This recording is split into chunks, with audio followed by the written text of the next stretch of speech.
I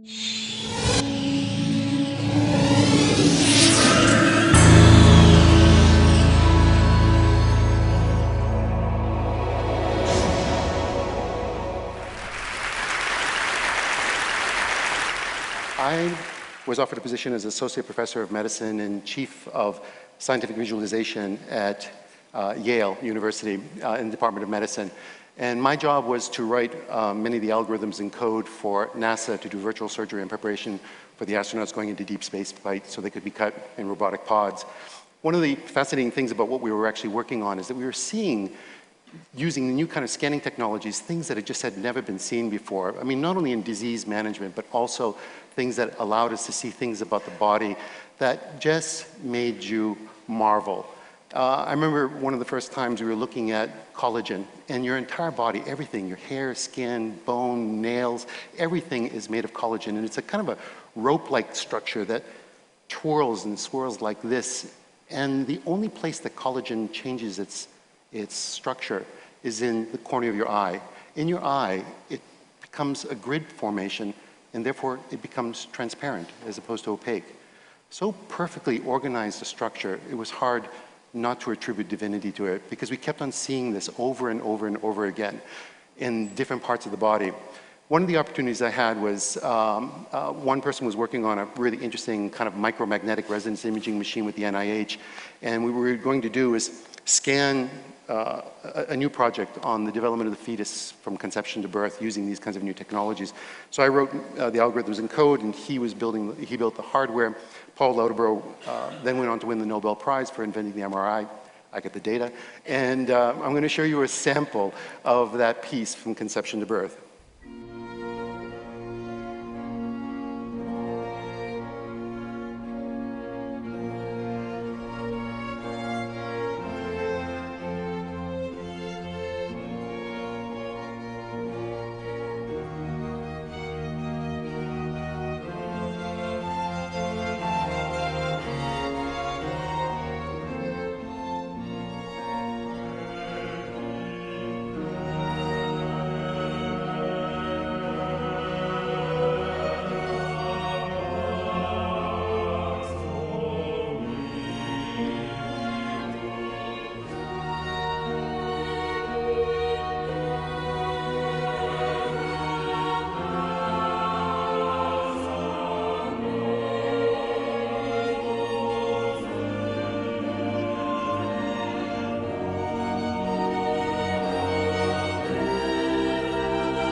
Thank you.